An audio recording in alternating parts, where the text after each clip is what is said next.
श्री गणेशाय नमः. श्री सरस्वत्यै नमः. श्री गुरुभ्यो नमः. श्री मातृपितृभ्यो नमः. श्री कुलदेवताभ्यो नमः. ओम श्री परमात्मने नमः. तर आपण गेल्या 4-5 क्लासमध्ये मनाचे श्लोक हा विषय घेतलो आहोत. आपण ग्रंथ घेतलेला आहोत. रामदास स्वामींनी रचलेला ग्रंथ आहे. तर त्या ह्याच्यात रामदास स्वामी दुसऱ्यांना बोध करायच्या ऐवजी आपल्या मनावरच बोध केलेले आहेत. तर त्या विषयावरच आपण अभ्यास करत आहोत. तर सुरुवातीला कर्म कसं करावं, कसं वागावं, काय केल्याने भगवंतावर ते प्रेम जडते, हे सगळं आपल्याला रामदास स्वामींनी सांगितलेले.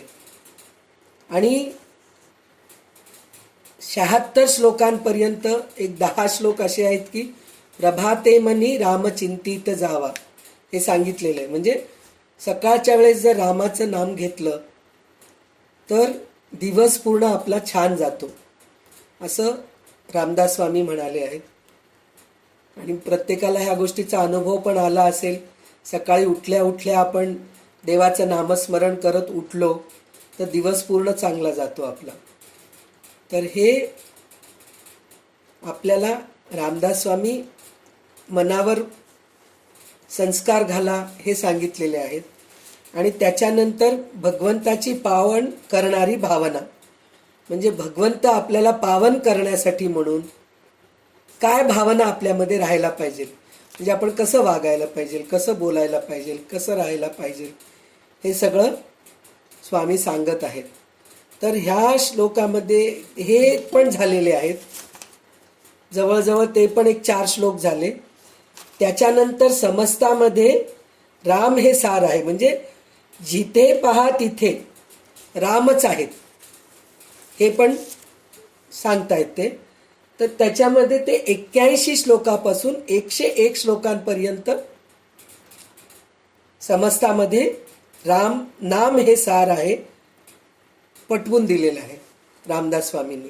तर आपण त्या 181 पासून ते 101 श्लोकांच्या मध्ये 87 श्लोक आपण हे केलेले आहोत. म्हणजे जेणे जाळीला कामतो राम ध्यातो, उमेसी अति आदरे गुण गातो, बहुज्ञान वैराग्य सामर्थ्य जेणे परिअंतरी नाम विश्वास तेथे. म्हणजे शंकर मदलाला जाळलेले आहेत असे शंकर. म्हणजे इतकी शक्ती शंकरामध्ये आहे तरी सुद्धा ते रामाचंच नाव घेऊन हे करतात असं म्हणून रामदास स्वामी. म्हणजे असे शंकर भगवान रामाचं नाव घेतात. तर आपण कोणत्या हे आहेत म्हणून, कोणत्या जागी आहोत आपण, आपल्याला नाव घ्यायला काय त्रास आहे असं म्हणून स्वामी म्हणत आहेत. तर आता गेल्या वेळेसचा जो श्लोक आहे 87वा श्लोक असा आहे. मुखी राम त्या काम बाधू शकेना, गुणे इष्ट धारिष्ट त्याचे चुकेना, हरिभक्त तो शक्त कामास मारी, जगी धन्य तो मारुती ब्रह्मचारी. म्हणजे ज्याच्या मुखात रामनाम असते त्यास कामवासना अडथळा उत्पन्न करू शकत नाही. कारण नामाच्या पाठबळाने कामवासनेला जिंकण्यास जरूर असलेले धैर्य त्याला हमखास प्राप्त होते. भगवंताचा भक्त प्रबल कामवेसनेला मारून टाकतो. ब्रह्मचारी मारुती जगामध्ये खरोखरच धन्य आहे. म्हणजे मुखी राम नाम जर घेत गेलो आपण, भगवंताचं नाम जर सतत आपण घेत गेलो तर आपण कामवासनेपासून दूर होतो. कामवासना म्हणजे वाईट कामवासना नाही, म्हणजे कामवासना आपल्यामध्ये राहू शकत नाही. कामवासना म्हणजे इच्छा, वासना म्हणजे इच्छा आपले. कामवासना म्हणजे आपण जे खूप इच्छा असते आपल्याला, हे करावं, ते करावं, हे खावं, ते प्यावं, हे पाहावं, ते ऐकावं, हे कपडे घ्यावं, हे घर घ्यावं, ते करावं, असं खूप आपल्या मनामध्ये येत राहतं. तर ह्या सगळ्या गोष्टीतून आपण दूर जातो. म्हणजे नाम घेतल्याने आपल्याला हे खूप मोठा फायदा होतो.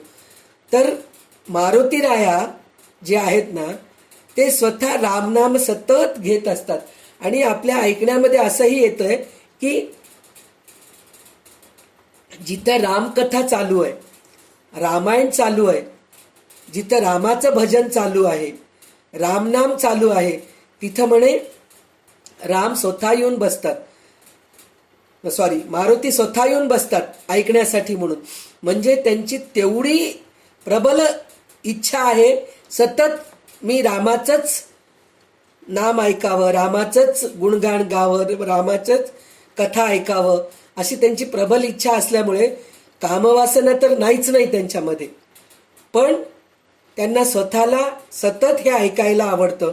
म्हणून कुठंही आजही कलियुगामध्ये सुद्धा, कारण राम हे चिरंजीव, मारुती हे चिरंजीव आहेत, तर कुठेही रामकथा चालू आहे, भजन चालू आहे, तिथं येऊन ते बसतात. म्हणून तुम्ही बघा, जिथं रामायण चालू असते तिथं एक पाठ घालून ठेवतात, कारण तिथं येऊन मारुती बसून रामायण ऐकेल अशी भावना आहे. भावना आहे तर आहेच, पण नक्कीच येतात मारुती राया. मी ह्याच्या अगोदर सुद्धा मी अनुभव सांगितले असेल माझं, पण परत एकदा मी हे सांगते. मी स्वतः पहिल्यांदा जेव्हा भागवताचा अभ्यास केले आणि माझ्या घरच्या लोकांनाच मी 7 दिवसात भागवत सांगायचा प्रयत्न केले, तर भागवतामध्ये एक छोटंसं अध्याय, मला वाटतं 3ऱ्या का 4थ्या ह्याच्यामध्ये येतं, स्कंदामध्ये येतं, त्याच्यामध्ये एक छोटंसं फक्त रामायणाचं कथा आहे ती. म्हणजे दशावतारामध्ये जे रामावतार आहे ना, म्हणून त्याच्यामध्ये ते थोडंसं कथा येतं. तर मी ते कथा सांगत असताना, आमचं दार उघडं आहे, आपण दार बंद करून कधी कथा करत नाहीत ना, देवाची पूजा करत नाहीत दार बंद करून. आजकाल दार बंद करावं लागतं, पण पहिल्या काळामध्ये दार बंद राहतच नव्हतं. तर साधी घरची देवाची पूजा जरी करत असलं तरी आपण दार बंद करत नाहीत. पण कमीत कमी आजकालच्या काळामध्ये सत्यनारायण कथा चालू आहे, काहीतरी होम हवन चालू आहे, गणपतीची पूजा चालू आहे, महालक्ष्म्या चालू आहेत, अशा वेळेस आपण दार बंद करत नाहीत. तर त्याचप्रमाणे भागवत सप्ताह चालू असताना दार बंद केलेलं नव्हतं. तर एक 10-15 लोक बसले होते समोर आणि भागवत कथा चालू होतं आणि त्याच्यामध्ये रामाचं थोडंसं उल्लेख आला होता.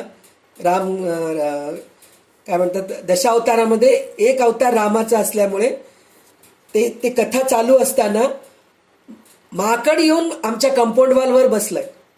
जवळजवळ 10 मिनिटं बसलं. 10 मिनिटं बसून मग निघून गेलं. म्हणजे माझ्यासारखी मी काहीही, म्हणजे तेवढं अभ्यास नाही, मी काही जास्त असं प्रवचनकार नाहीये की खूप काही सांगू शकते, असं काही नसताना भगवान प्रसन्न झाले आणि मारुती राया येऊन स्वतः येऊन बसले. ह्याचा मला खरोखरच खूप आनंद झाला. म्हणजे विचार करा, साधं आपण जे पुस्तक वाचतोय, साधं आपण नामस्मरण करतोय, तर त्यावेळेस आपल्या डोळ्यासमोर जर मारुती आले, रामाचं भजन चालू असताना मारुती आले, तर आपल्याला किती आनंद होतो. तर ह्याचा अर्थ असा आहे की मारुती वानर रूपच आहेत, तर स्वतः मारुती आलेत, ही भावना आमच्या मनामध्ये सगळ्यांना आली आणि त्याला आम्ही काही केलो नाही. तो बसला थोडा वेळ आणि मग निघून गेला. तर म्हणजे अशा गोष्टी आपल्याला अनुभवास येत असतात.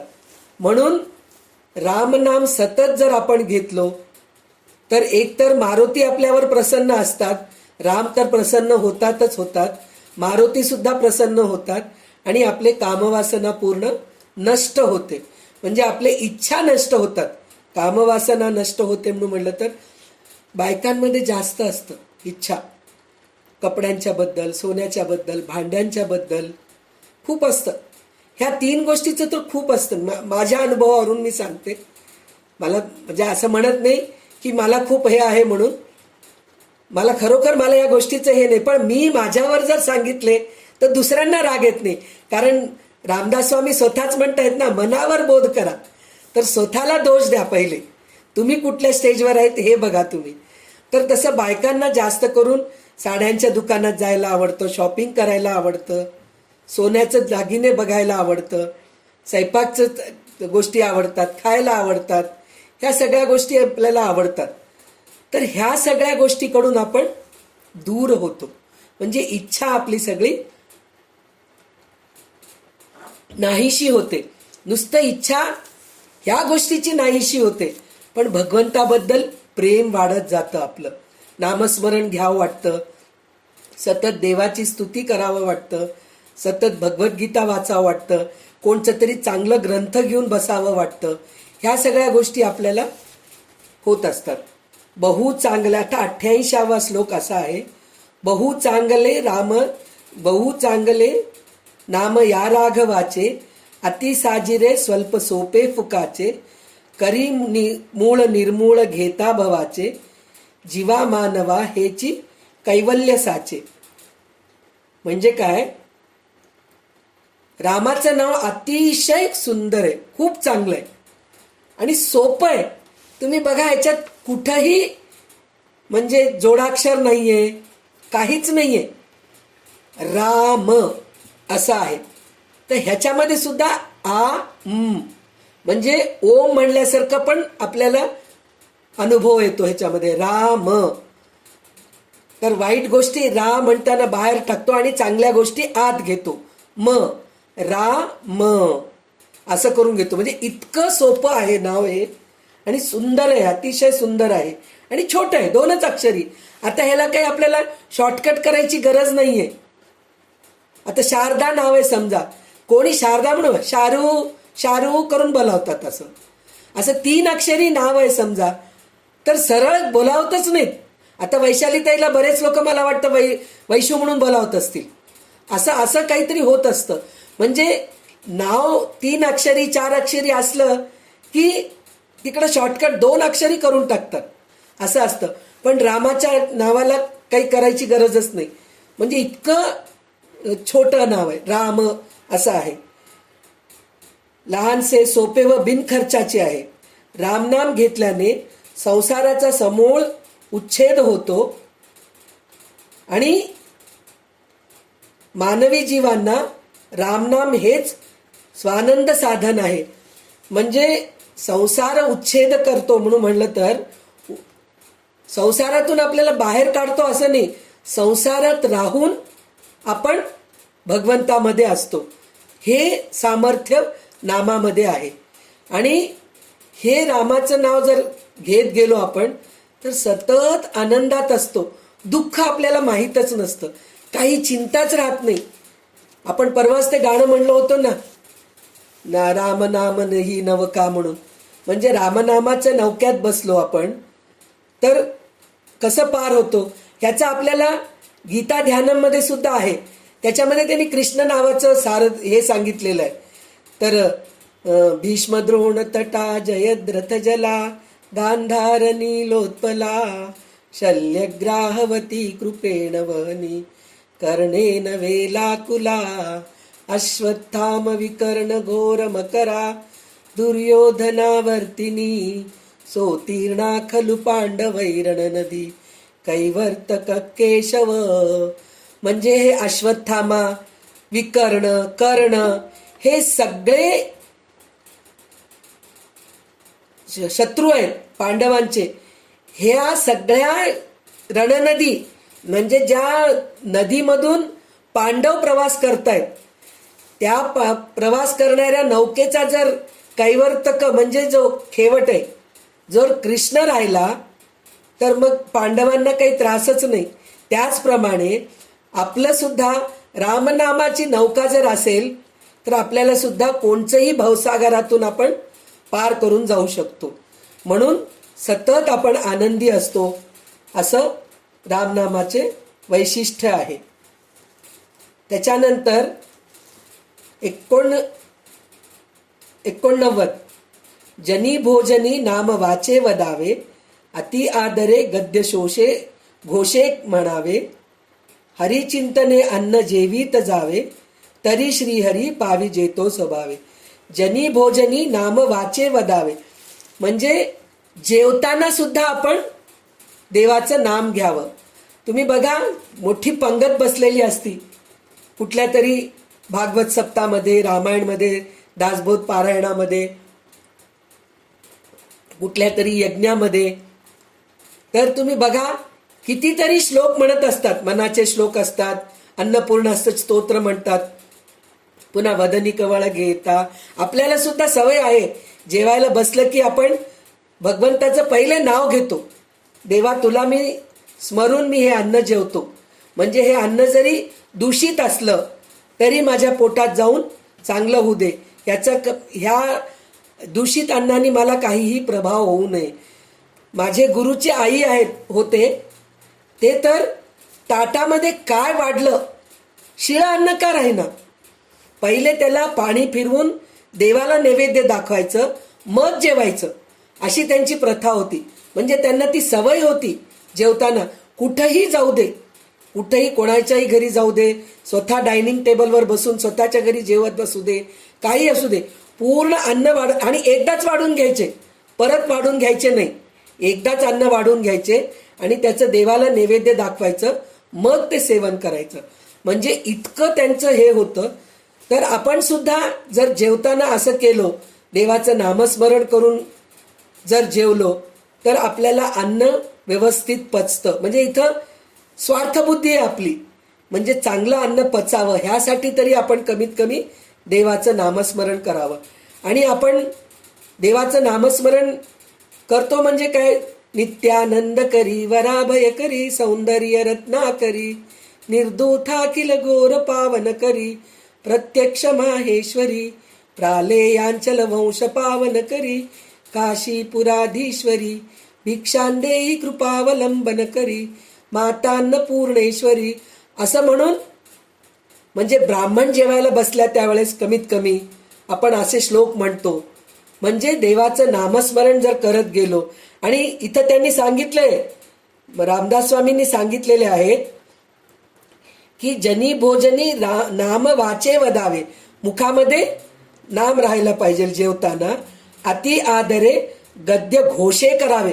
घोषे म्हणलं तर जोरात, असं मनातल्या मनात नाही, जोराने म्हणायचं. घोषे करावे. गद्य म्हणजे श्लोक, गाणं, काही. पद्य म्हणजे गाणं, गद्य म्हणजे कथा म्हणल्यासारखं. हे असं जर आपण करत गेलो, स्पष्ट म्हणलो. गद्य म्हणजे ह्याच्यामध्ये त्यांचं हे असं आहे की गद्य म्हणजे स्पष्ट, खणखणीत आवाजामध्ये म्हणायचं. हरिचिंतने अन्न जेवीत जावे. म्हणजे देवाचं नामस्मरण करतच आपण जेवत जायला पाहिजे. तरी श्रीहरी पावी जेवत जाव. जर असं जर करत गेलो तर सतत आपल्या मनामध्ये श्रीहरी असतो. आणि आपली वृत्ती काय होतं, नामापासून बाजूला सरत नाही. त्याला भगवंताचे दर्शन दूर नाही. पण दोन्ही प्रसंगी नाम चिटकून राहणे वाटते तितके सोपे नाही. आपल्याला नाम किती साधले आहे याची दोन्ही ठिकाणी परीक्षा होऊ शकते. कुठल्या दोन ठिकाणी होऊ शकते, जेवताना जर आपल्याला नामस्मरण होऊ लागलं आणि सतत जर हे होऊ लागलं, काय म्हणलं, मनामध्ये चालू असलं, तर आपल्याला सतत भगवंताचं नाम आपल्या मुखामध्ये आहे हे आपल्याला जाणवतं. आणि खरं तर भगवद्गीतेमध्ये तर 17वा अध्याय जो आहे त्याच्यामध्ये राजसिक, तामसिक आणि सात्विक ह्या 3 गोष्टीचं महत्त्व सांगितलेलं आहे. त्रिगुणाचं महत्त्व सांगितलेलं आहे. तर त्याच्यामध्ये जेवणाबद्दल पण त्यांनी सांगितलेलं आहे, कसं जेवायला पाहिजे. सात्विक अन्न जेवायला पाहिजे आपण. सात्विक अन्न म्हणजे काय, फळ खाणं, पालेभाज्या खाणं, फळभाजी खाणं, जास्त तेल तुपात नसतं, तळलेले वस्तू जास्त खाऊ नये, शिळं अन्न खाऊ नये आणि मसालेदार जास्त खाऊ नये. हे सगळं भगवद्गीतेमध्ये सांगितलेलं आहे आपल्याला. त्याचप्रमाणे इथं रामदास स्वामी पण म्हणतायत आपल्याला की तुम्ही भगवंताचं नामस्मरण करत जेवा, म्हणजे सतत तुमच्या मनामध्ये नाम राहतं. त्यानंतर नये रामवाणी तया थो राहाणी, जनी व्यर्थ प्राणी तया नाम काणी, हरिनाम हे वेदशास्त्री पुराणी, बहु आगळे बोलिले व्यासवाणी. तर ज्याच्या वाणीत भगवंताचे नाम येत नाही त्याचे फार मोठे नुकसान घडून येते.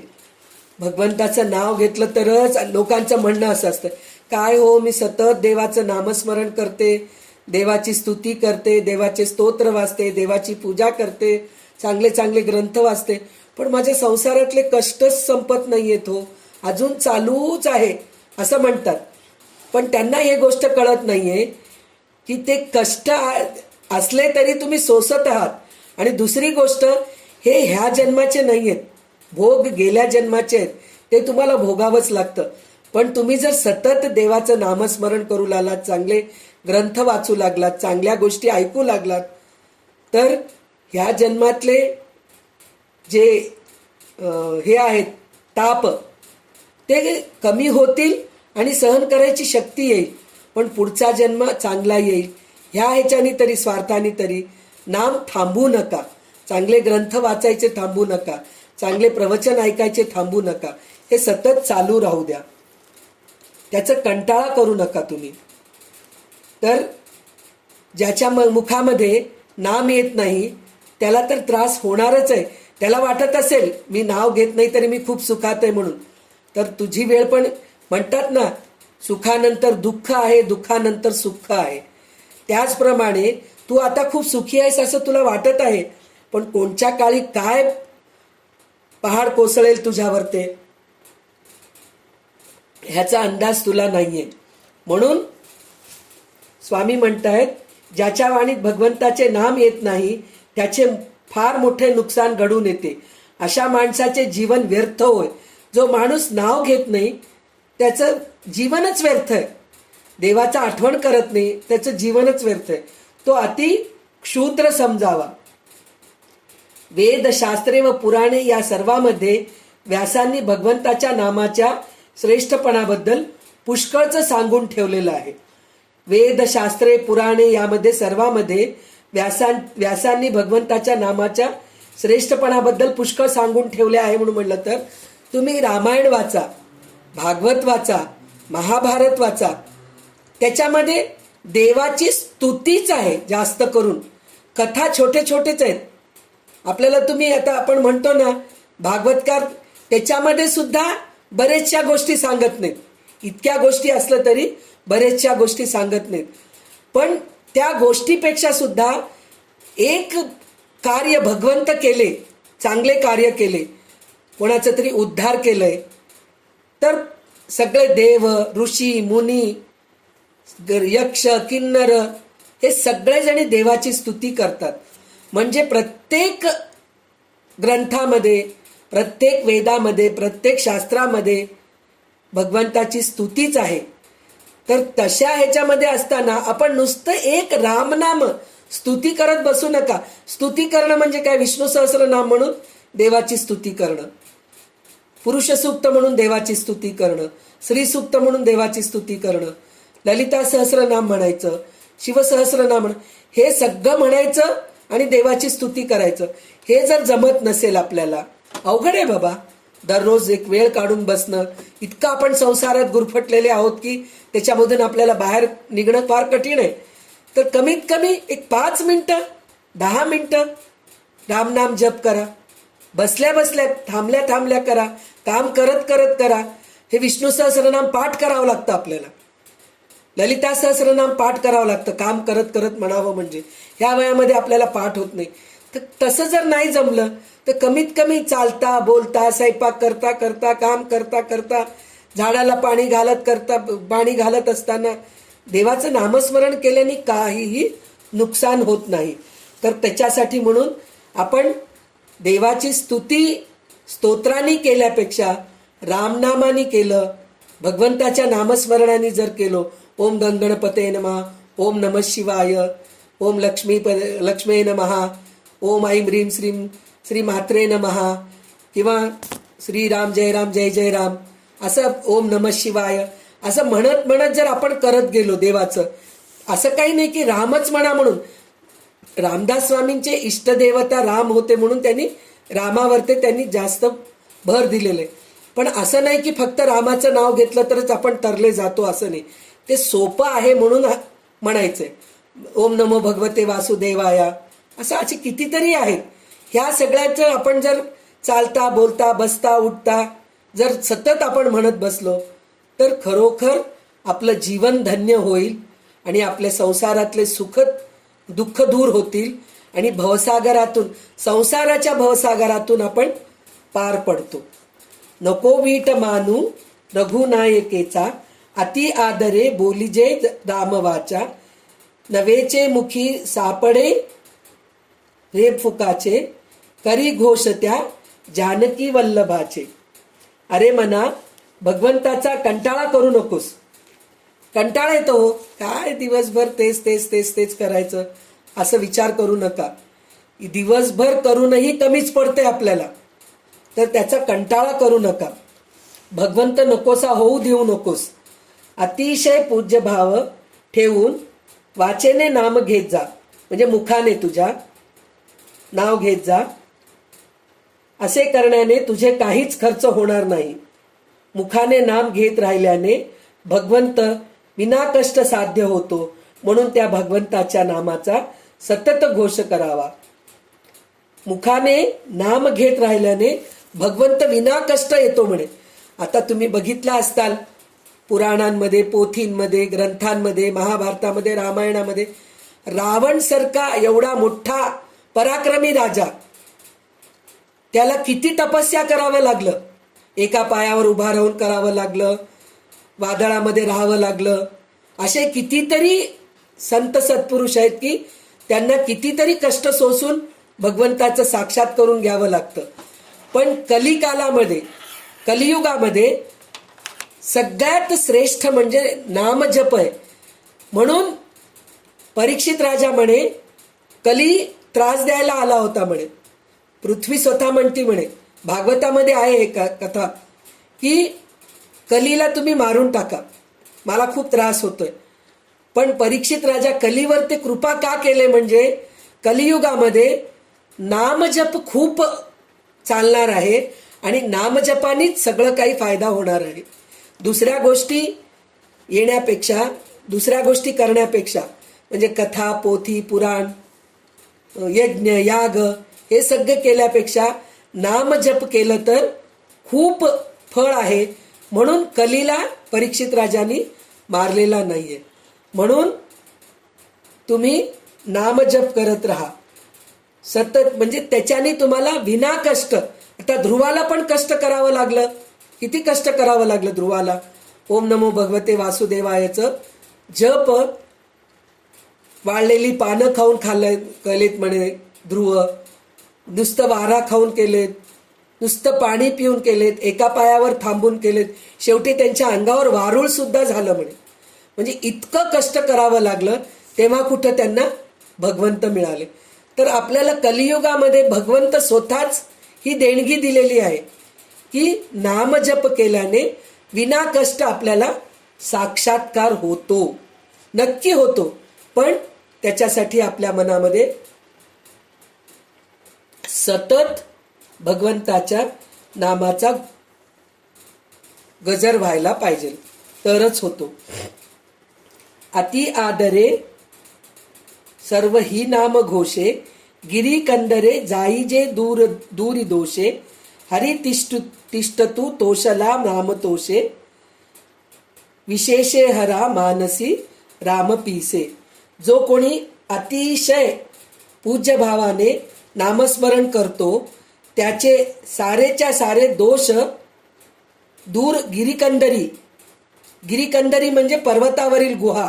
दरी म्हणजे दरी खोल असतं ना, उंच डोंगरावरती असतं आणि दरी खोल असते, आणि गुहा म्हणजे आतच असते. त्याच्यात पळून जातं म्हणे दुःख. आपले सगळे दुःख जे आहे ना, दोष पळून जातात.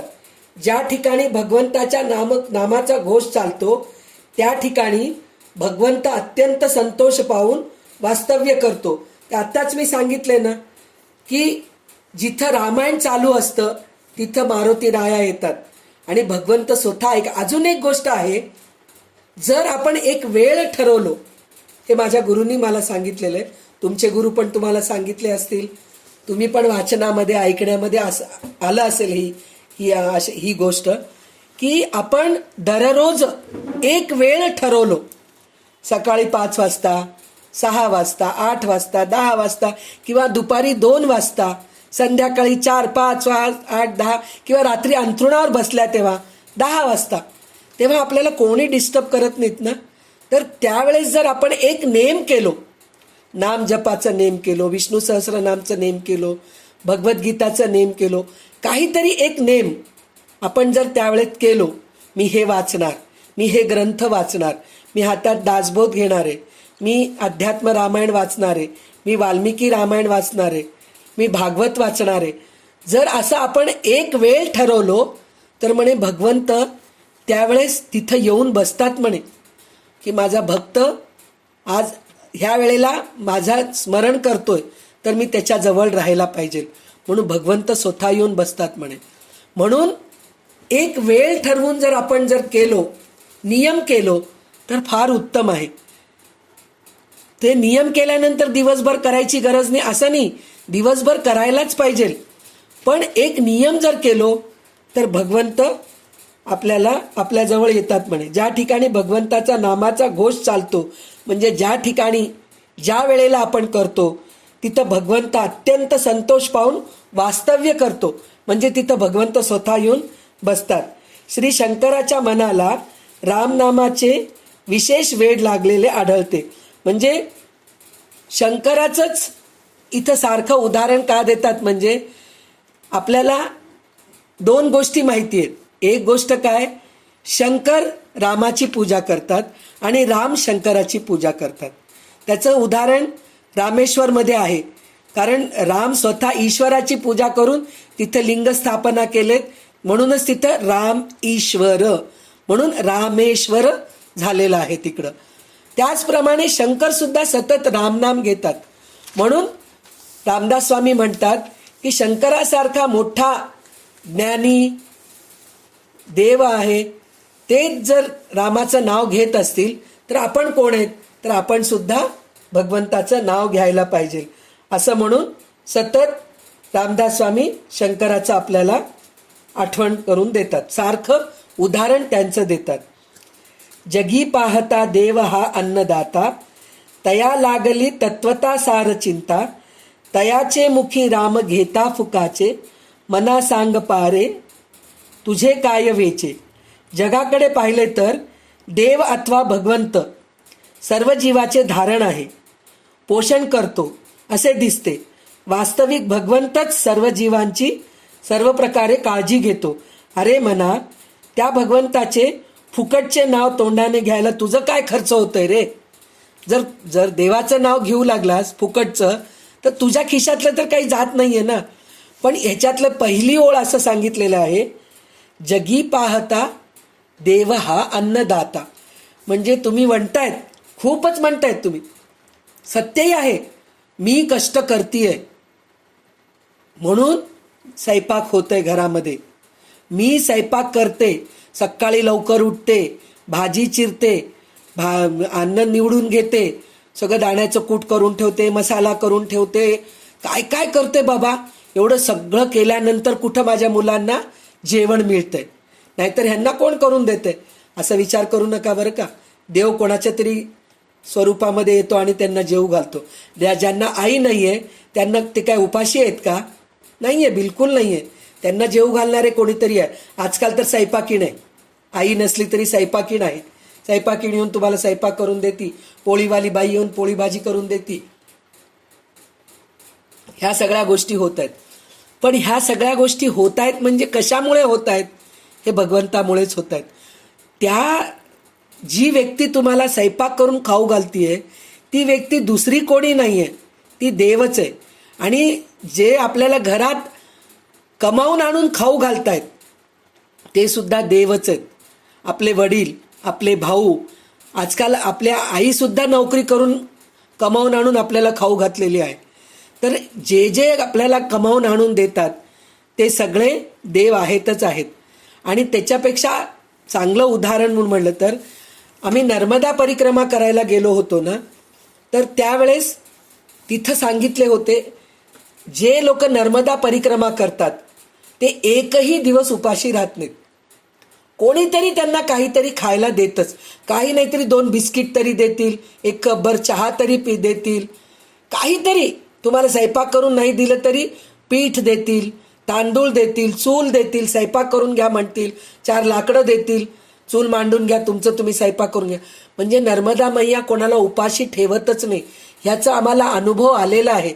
आमचं शेवटचं टप्पा होतं तिथं आम्ही होशंगाबादला गेलो होतो. होशंगाबाद म्हणून शेवटचा टप्पा होता आमचा.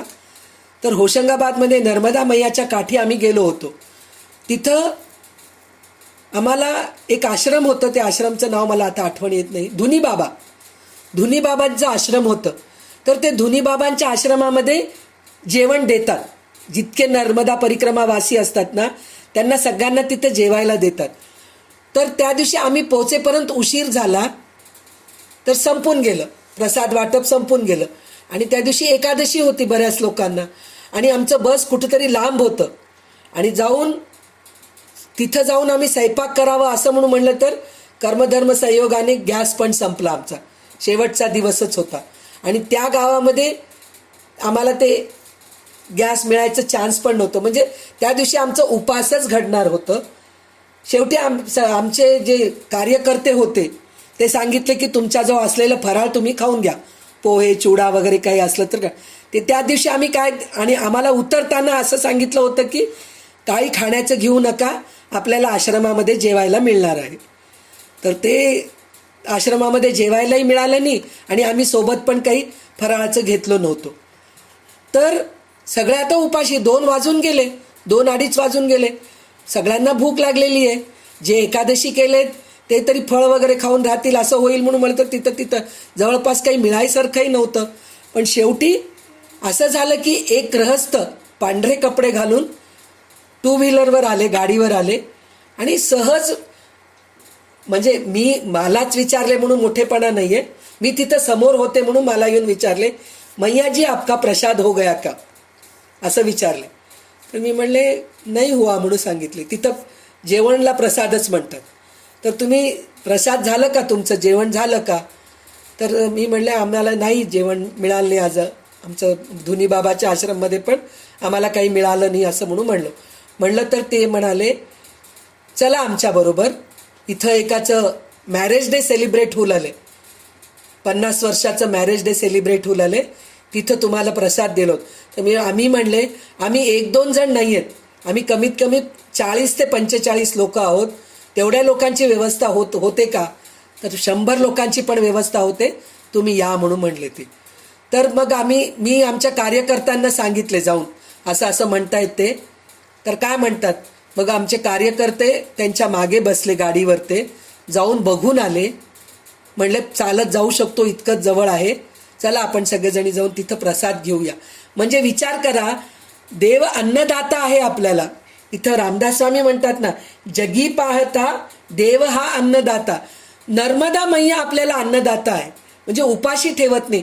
त्या दिवशी आम्हाला 16 दिवसामध्ये जितकं चांगलं जेवण मिळालं नाही तितकं चांगलं तिथं एकादशी न करणाऱ्यांना पुरी भाजी, खीर, वरण भात, पूर्ण पंचपक्वान्न जेवायला मिळालं. तर आता आम्ही एकादशी करणारे 10-12 लोक होतो. तर त्या विचारलं तुम्ही पण बसा, तुमचंही पान मांडतो आम्ही. तर आम्ही म्हणलो आम्ही एकादशी करणार आहेत, आम्ही खात नाहीत काही. तर ते म्हणले तुम्हाला एकादशीची पण व्यवस्था आहे. तर एकादशीची व्यवस्था काय राहायला पाहिजे? साबुदाण्याचं उसळ, भगर, साबुदाण्याची खीर, साबुदाण्याचे पापड, केळी, फळं, इतकं सगळं काय, आणि दूध, बदामाचं दूध, इतकं सगळं एकादशीच्या दिवशी आम्हाला त्या दिवशी प्रसाद म्हणून मिळालं. म्हणजे जगी पाहता देव हा अन्नदाता, म्हणजे अन्नदाता आहे देव, कुठेही आपल्याला कधीही कमी पडू देत नाही. तुम्हालाही अनुभव आले असेल हे नर्मदा मैयाच्या परिक्रमेमध्येच येतो असं काही नाही आहे. आपल्याला बरेच वेळेस असं होतं, आपल्याला खूप भूक लागलेली असती, कोणीतरी या हो चहा पिऊन जा असं आपल्याला प्रवास यात्रेमध्ये म्हणतात. अशा गोष्टी होत असतात. म्हणजे त्याचं काय, अनन्यास चिंतयन्तो मा ये जना पर्युपासते तेषां नित्याभियुक्तानां योगक्षेमं वहाम्यहम. म्हणजे भगवान श्रीकृष्णच म्हणतायत मी योगक्षेम करतो जे माझं नामस्मरण करतं. अनन्यास चिंतयन्तो मा ये जना पर्युपासते तेषां नित्याभियुक्तानां योगक्षेमं वहाम्यहम. म्हणजे अनन्य सतत जर नाव घेत राहिला माझं, तर मी तुमचं योगक्षेम वाहतो. मी तुम्हाला कधीही उपाशी ठेवत नाही, तुम्हाला कधीही त्रासात ठेवत नाही. त्या त्रासातून सुद्धा मी तुम्हाला बाहेर काढतो असं म्हणून म्हणतोय. म्हणून रामदास स्वामी म्हणतात, जगी पाहता देव हा अन्नदाता तया लागली तत्वता सार चिंता. म्हणजे वास्तविक भगवंतच सर्व जीवाची सर्व प्रकारे काळजी घेतो. सार चिंता, सगळं चिंता तोच घेतो. पण आपण उगीच, याच्या अगोदर मी उदाहरण सांगितले होते ना, गाडीत बसून आपल्या डोक्यावर ते वजन उचलतो. म्हणजे आपण भगवंताचं नामस्मरण करतोय, सगळं काही चांगलं करत असताना भविष्याची काळजी कशाला करायला पाहिजे, गरजच नाहीये. पूर्ण तो बघणारा आहे आपल्याला, तर कशाला काळजी करायचं. सगळं चिंता भगवंतच हे करतो. तयाचे मुखी नाम घेता फुकाचे. त्या भगवंताचे फुकटचे नाव तोंडाने घ्यायला तुझे काय खर्च होते. इथं पण तेच सांगतायत, मुखाने नाव घ्यायला तुला काय त्रास होतोय, काहीच होत नाहीये. म्हणून तू सतत मुखात नाव घेत राहा. त्याच्यानंतर 94वा श्लोक असा आहे, तिन्ही लोक जाळू शके कोप येता निवाला हरू तो मुखे नाम घेता जपे आदरे पार्वती विश्वमाता म्हणोनी म्हणा तेची हे नाम आता. संहार देव म्हणलं तर काय, सृष्टी स्थिती लय. सृष्टी कोण करतंय, ब्रह्मदेव करतोय. स्थिती म्हणजे पालन करता कोण आहे, विष्णू आहे. आणि लय संहार करणारा कोण आहे, तो रुद्रदेव शंकर, भगवान शंकर शिवशंकर हे आहे. म्हणजे संहार देव म्हणजे लय करणारे म्हणजे संहार देव श्री शंकर. राग आला तर त्रिभुवनास जाळून टाकू शकतात. म्हणजे त्यांच्यामध्ये एवढी शक्ती आहे. तिसरं डोळा जे उघडलं ना, तर समोर जे काही आहे ते पूर्ण भस्म होऊन जातं असं आहे. पण भगवंताच्या नामस्मरणाने त्याचा दाह शमला. म्हणजे भगवंताचं नामस्मरण जर केलो त्याच्यासमोर, तर ते दाह सुद्धा कमी होतं. तिसरा डोळा जे आहे ना, ऑटोमॅटिक बंद होऊन जातं. ह्याचं उदाहरण आपल्याला हे तर आहेच आहे, दाह कमी होतो. प्रल्हादाचं पण आहे ना, प्रल्हादाला अग्नीमध्ये टाकलं तरी त्याला पोळलं नाही, वरून ढकलून दिलं तरी त्याला काही हाडं तुटले नाहीत त्याचे. हत्तीच्याच पायाखाली त्याला तुडवायला घेऊन गेलं तर हत्ती पाय तुडवायच्या ऐवजी गळ्यात फुलाचा हार घातलाय. म्हणजे कशासाठी हे सगळ्या गोष्टी झालेल्या आहेत, तर त्याच्या नामामध्ये, त्याच्या मुखामध्ये सतत नारायण नारायण नारायण नारायण हे सतत त्याच्या मुखामध्ये चालू होतं, म्हणून हे सगळं होतं. तर हे अशा रागी कोप असलेले भगवंत शंकर, त्यांच्याच मुखामध्ये नाम आहे आणि त्यांच्यासमोर जर आपण नामाचा घोष केलो तर त्यांचा राग पण शांत होतो म्हणे. त्याचप्रमाणे विश्वनिर्माण करणारी पार्वती माता देखील मोठ्या आदराने नाव घेते. म्हणजे विश्वाची आई आहे ती पार्वती. आपण लक्ष्मी पार्वतीला काय म्हणतो, तू जगन्माता आहे म्हणतो, जगाची आई आहे ती. ती सुद्धा रामाचंच नाव घेते. कारण आपल्याला विष्णू सहस्रनाममध्ये सांगितलेलं आहे ना, आणि शेवटी रामरक्षामध्ये पण सांगितलेलं आहे,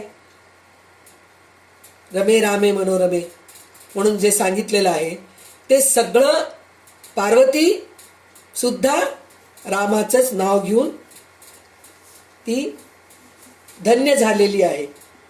ध्यानात धरून प्रत्येकाने भगवंताचे नाव घ्यावं.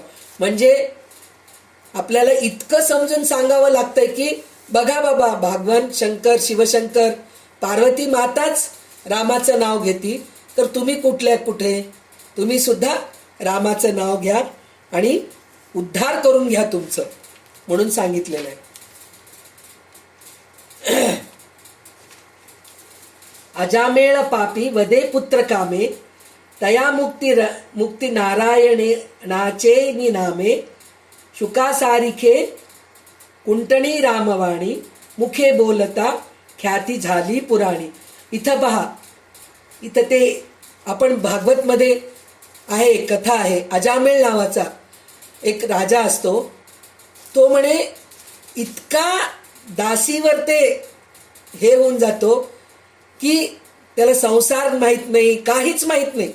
सतत स्त्री लंपट असतो तो, सतत बायकांच्या आहारी गेलेला असतो. बायकोकडे लक्ष नाही, त्याला 9-10 मुलं असतात, त्या मुलांकडे लक्ष नाही, असा तो अजामेळ असतो.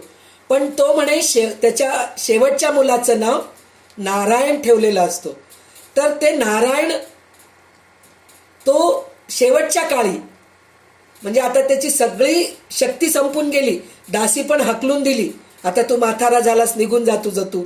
मग त्याला डोक्यात विचार येतं, ही दासी हकलली पण माझी बायको तर मला हकलणार नाही, मला ती ठेवून घेईल. म्हणून तो पुन्हा स्वतःच्या घरी येतो आणि बायकोच्या सोबत राहतो. आणि त्याचा लहान मुलगा असतो, त्याच्यासोबत तो राहतो. आणि शेवटी अंथरुणाला खिळलेला असतो. तर त्याला काहीतरी पाणी पाहिजे असतं की चालायला कुठेतरी वॉशरूमला जायचं असतं. तर त्यावेळेस तो आता शेवटचं क्षण आहे, त्याला कळून चुकलंय, आता एक शेवटचं क्षण आहे. पण शेवटच्या क्षणी सुद्धा नाम घ्यावं हे बुद्धी नाहीये त्याला पाणी पाहिजे, त्याला उठवायचं असतं. म्हणून तो नारायणा नारायणा म्हणून 3-4दा हाक मारतो. तर तेव्हा यमदूत आलेले असतात, पण देवदूत येऊन तिथं आडवं थांबतात. तू ह्याला घेऊन जाऊ शकत नाहीस. कारण काय, तर ह्याचं तर सगळं पापच केलेलं आहे, आयुष्यभर पाप केलेलं आहे, आम्ही ह्याला घेऊन जायला आलो. म्हणून यमदूत म्हणतात. म्हणलं तर देवदूत म्हणतात की आता तो कोणाचं नाव घेतलंय, नारायणाचं नाव घेतलंय. जेव्हा नारायणाचं नाव घेतला तर तुम्हाला घेऊन जाऊ शकत नाही. तर यमदूत युद्ध करतात, हारतात, शेवटी यमाकडे जातात आणि म्हणतात की यमराजा, तो अजामिळाचं शेवट आलेला आहे आणि त्याला काही देवदूत घेऊन जाऊ देत नाहीत, आता आम्ही काय करावं. तर का घेऊन जाऊ देत नाहीत म्हणून यम विचारतात. त्यांना विचारलं तर ते यमदूत म्हणतात की तो आम्ही न्यायला गेलो त्यावेळेसच तो नारायण नारायण म्हणला, म्हणून देवदूत जाऊ दिले नाही. मग त्यावेळेस यमराज सुद्धा म्हणतात की तुम्ही न्यायला गेला त्यावेळेस त्यानं जर नारायण नारायण म्हणला तर तुम्हाला परमिशन नाही आहे घेऊन जायचं. म्हणजे इतकं सामर्थ्य आहे नामामध्ये. तर म्हणून पूर्वीच्या काळी सगळेजणी देवाचं नाव ठेवत होते. अशा निमित्ताने तरी देवाला स्मरतो आपण, देवाचं नाम येतं आपल्या मुखामध्ये आणि आपल्या मुलांना शिवीगाळी करत नाहीत. आपण नाव घेऊन शिवीगाळी करतो का, घाणेरडं काहीतरी शिवीगाळी करू शकतो का देवाचं नाव घेऊन. त्याच्यासाठी म्हणून देवाचं नाव ठेवत होते. म्हणून इथं त्यांनी उदाहरण दिलेले आहेत. पापी अजामेळ अंतकाळी पुत्रामध्ये गुंतला, त्या मुलाचे नाव नारायण. नारायणाच्या नामाने अजामेळास मुक्ती मिळाली. आपल्या पोपटला रामराम म्हणायला शिकवणारी गणिका त्या नामस्मरणाने उद्धरली व पुराणात तरी नाव करून गेली. म्हणजे ही जी कोण तिचं नाव, गणिका म्हणणारी पोपटाला रामराम म्हणायला शिकवली, ती पण उद्धार होऊन गेली. असं कितीतरी उदाहरण आहेत की नाव घेऊन उद्धार झालेले आहेत, असं आहे. ह्याच्यानंतर मी ह्याच्या अगोदर कितीदा तरी उदाहरण दिले, पण आता परत आपल्याला प्रल्हादाचंच उदाहरण येतंय. महाभक्त प्रल्हाद हा दैत्य कोळी, जपे राम नामावळी नित्यकाळी, पिता पाप रूपी तया देखवेना, जनी दैत्य तो नाम मुखे म्हणेना. श्रेष्ठ भक्त प्रल्हाद राक्षस कुळात जन्मात आला. 10वा अध्याय जे आहे ना आपलं विभूती योग, विभूतीपाद योग म्हणून भगवद्गीताचं 10वा अध्याय आहे. त्या 10व्या अध्यायामध्ये कोणत्या विभूतीमध्ये मी आहे हे भगवंत सांगितलेले आहेत. म्हणजे मी राक्षसानां प्रल्हाद जे आहे ना राक्षस कुळात जन्मलेला आहे, पण तो महान आहे, त्याच्यामध्ये मी आहे. शशीमध्ये मी आहे म्हणजे चंद्रामध्ये मी आहे, सूर्यामध्ये मी आहे, सर्पामध्ये मी आहे, वृक्षामध्ये अश्वत्थ वृक्षामध्ये मी आहे. परत पांडवांना म्हणलं तर धनंजय जो आहे ना, म्हणजे अर्जुनामध्ये मी आहे, व्यासामध्ये मी आहे, कवीमध्ये मी आहे, सगळ्यामध्ये मी आहे असं सांगतायत भगवंत. तर त्याच्यामध्ये प्रल्हादाचं नाव मुख्य घेतलं. कारण काय, राक्षस कुळामध्ये असून सुद्धा त्याच्या मुखामध्ये देवाचं नाव राहत होतं, म्हणून ते भगवंत त्याच्या रक्षणाला आलेले. पण तो अखंड रामनामाचा जप करीत असे. त्याचा बाप हिरण्यकशिपू मोठाच पापी होता. त्यास प्रल्हादाचे नामस्मरण पाहावे ना, ते सहन होईना.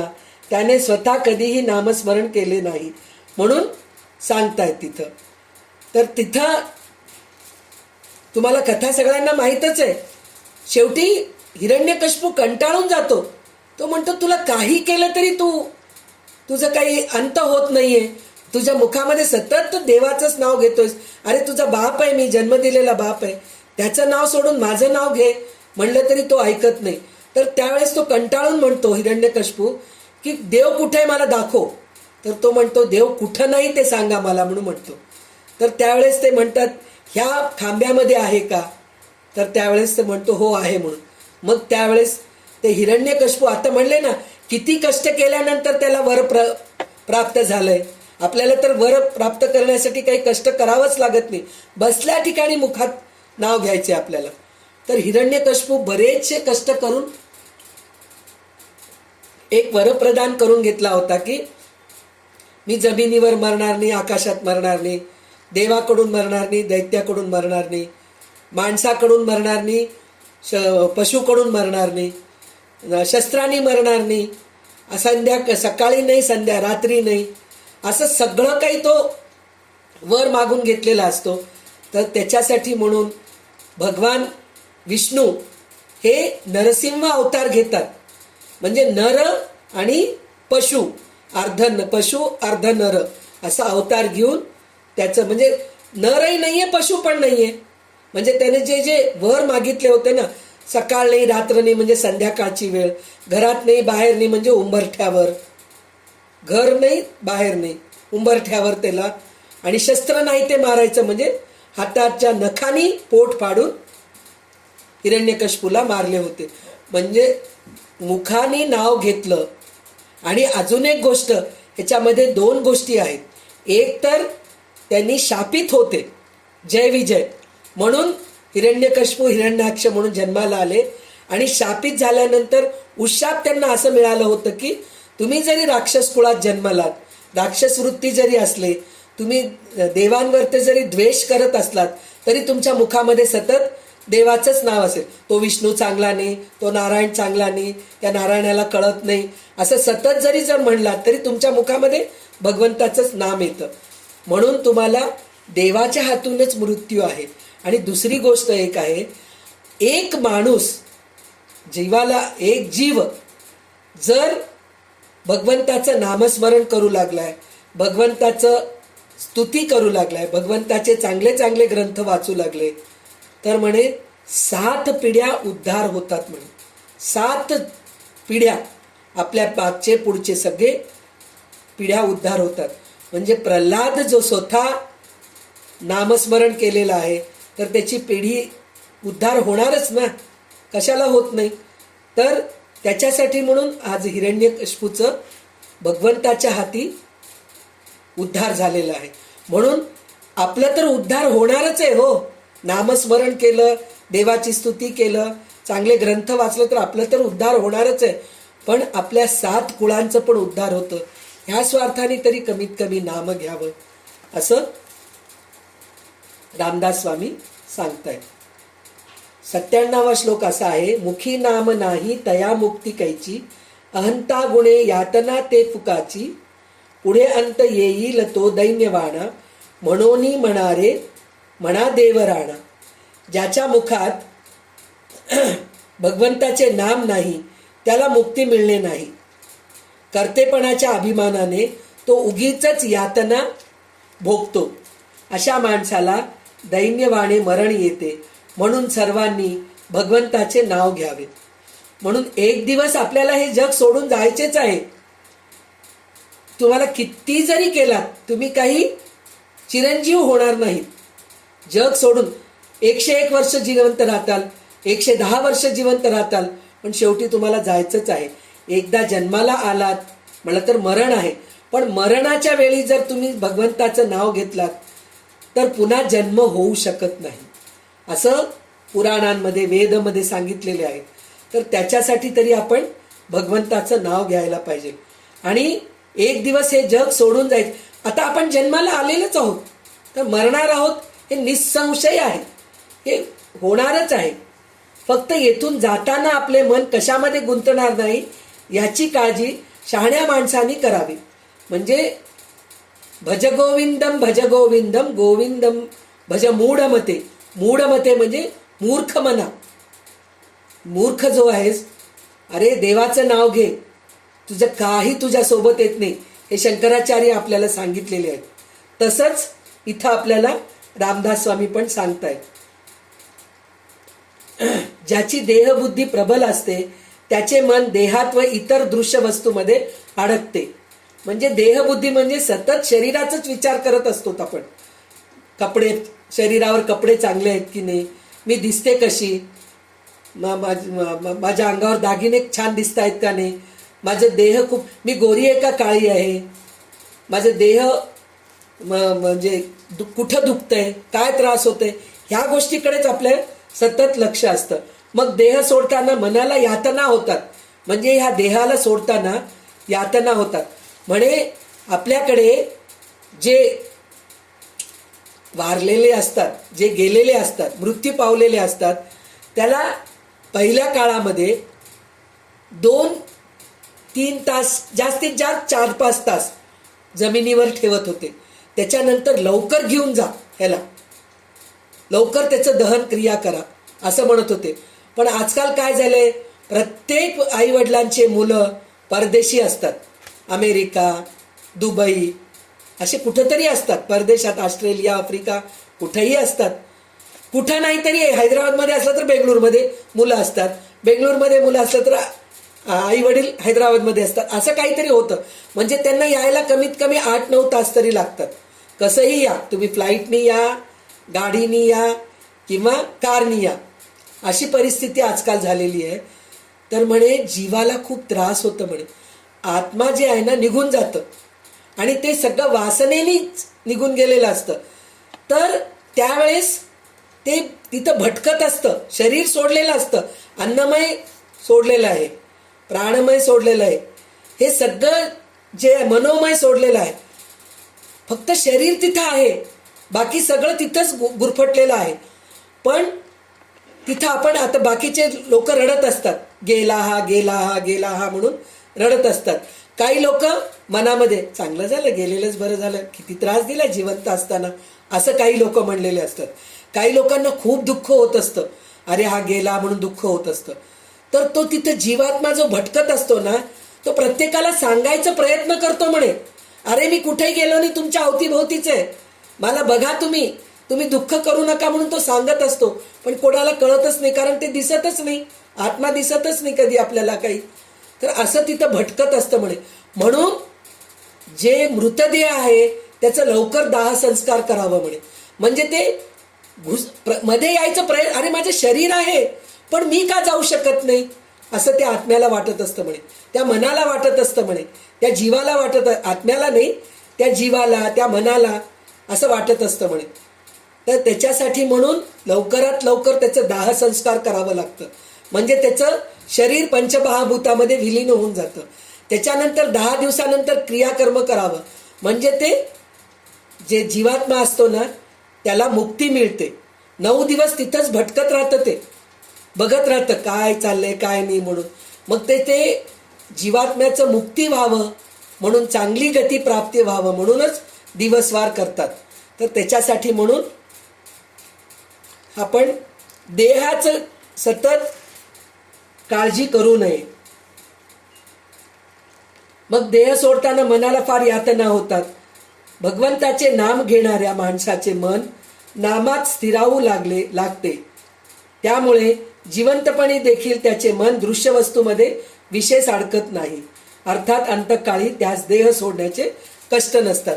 म्हणजे जिवंतपणी जर तुम्ही सतत नामस्मरण करू लागलात तर अंतकाळी सुद्धा तुमच्या मुखामध्ये नाम येतं. जर जिवंतपणीच तुम्ही जर नाम घ्यायचं तुम्हाला सवय नाहीये तर अंतकाळी नाव कुठून येईल तुम्हाला? येत नाही, येणारच नाही.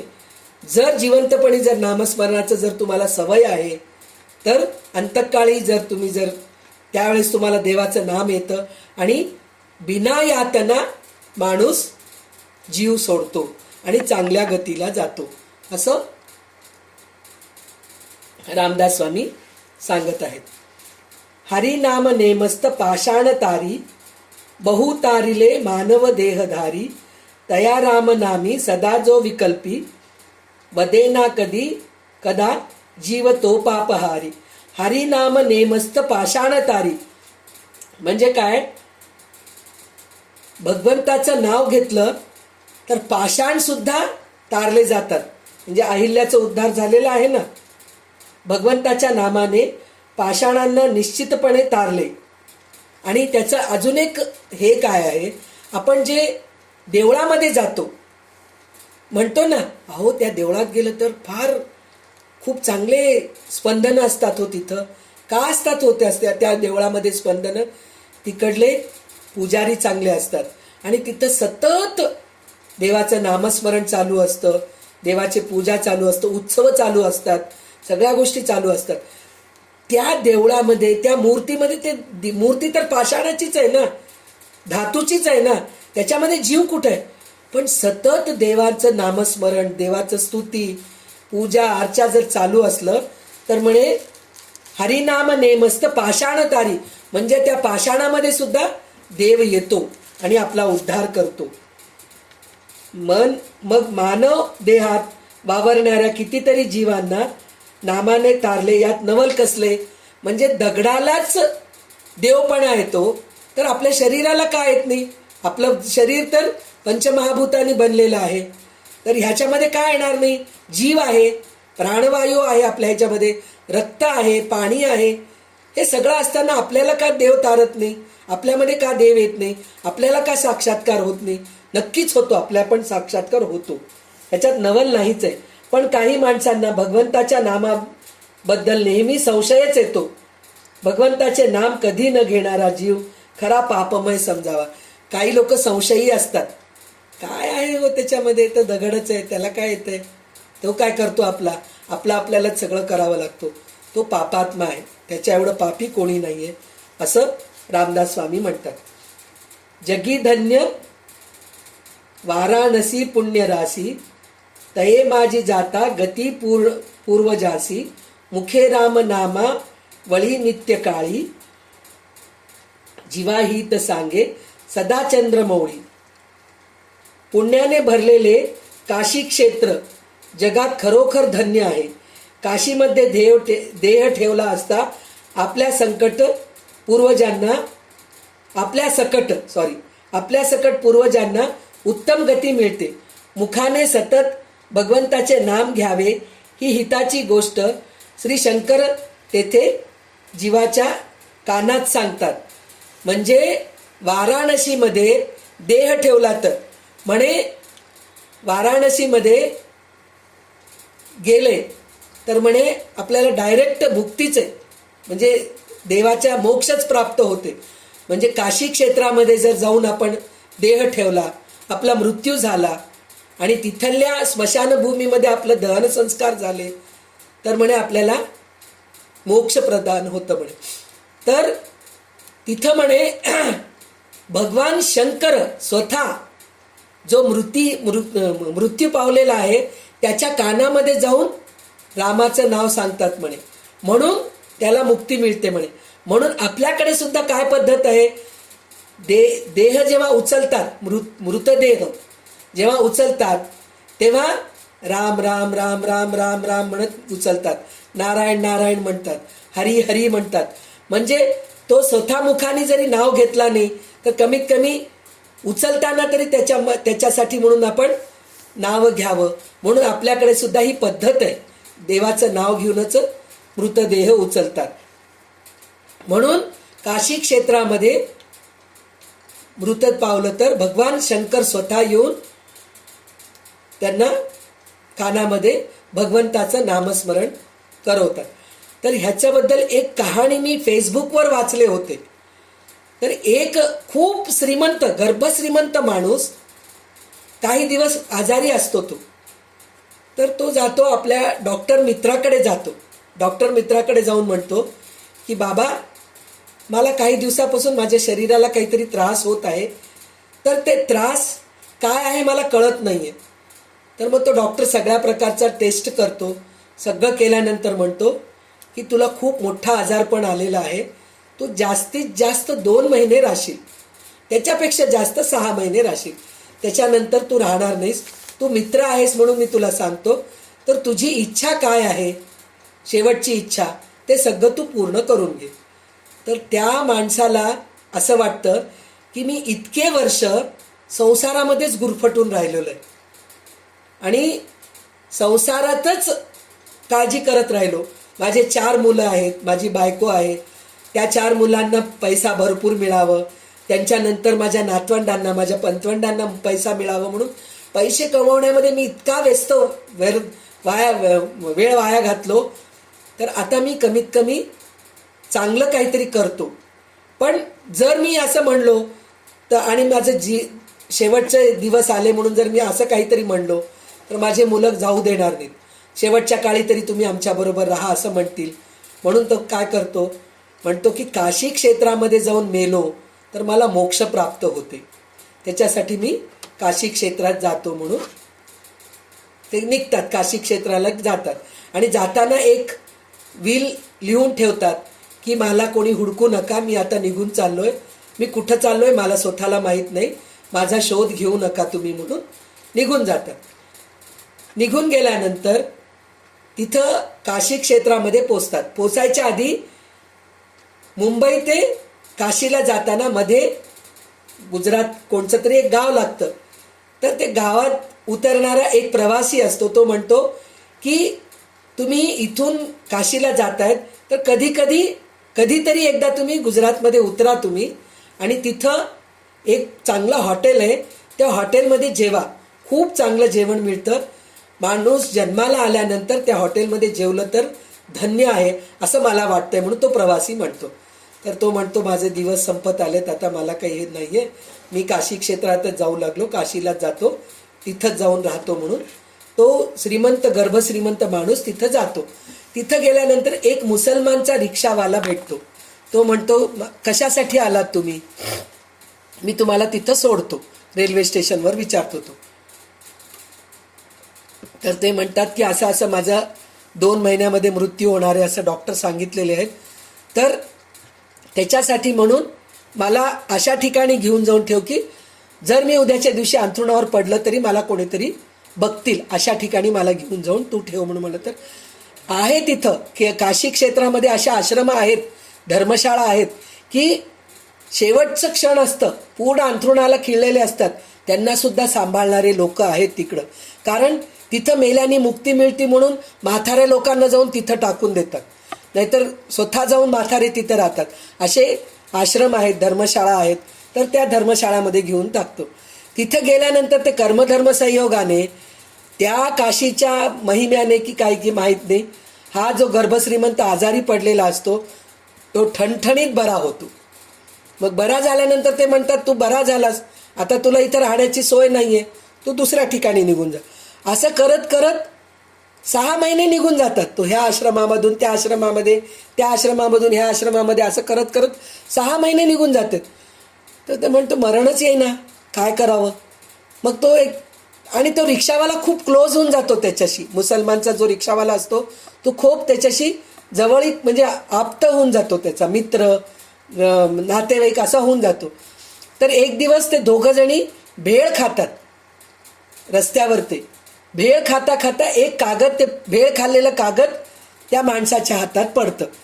त्या कागदावरती म्हणजे न्यूजपेपर असतं, वर्तमानपत्र असतं, त्या वर्तमानपत्रावर असं लिहिलेलं असतं, हाच गर्भश्रीमंत जो आहे ना, त्याच्या बायकोला त्याचे 4 मुलं खूप त्रास देतात आणि तिला घराच्या बाहेर हाकलून दिलेत, असं त्याच्यामध्ये वार्ता लिहिलेलं असतं. तर ह्याला खूप दुःख होतं. दुःख होऊन तो म्हणतो की आता मी इतकं हे केलो, आता मी बरा झालो, माझ्या बायकोला तरी घेऊन येतो जाऊन, तिला घेऊन येऊन आम्ही दोघं इथं राहतो काशीमध्ये. तर तो रिक्षावाला म्हणतो तुम्ही एकदा इथं आलात तर इथून गेलात तर काही भरोसा नाही आहे, तुम्ही जाऊ नका म्हणून म्हणतो. तो ऐकत नाही. तो म्हणतो तू पण चल माझ्याबरोबर, तुला मी घेऊन जातो, आपण येताना भरपूर पैसे घेऊन येऊत, माझ्या बायकोलाही घेऊन येऊत, तूही सुखाने राहशील.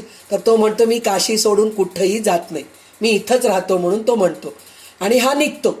निघाल्यानंतर रस्त्यात त्याला ते गुजरात आलं ना गाडीत बसल्यानंतर, तर त्या प्रवाशाची आठवण येते त्याला.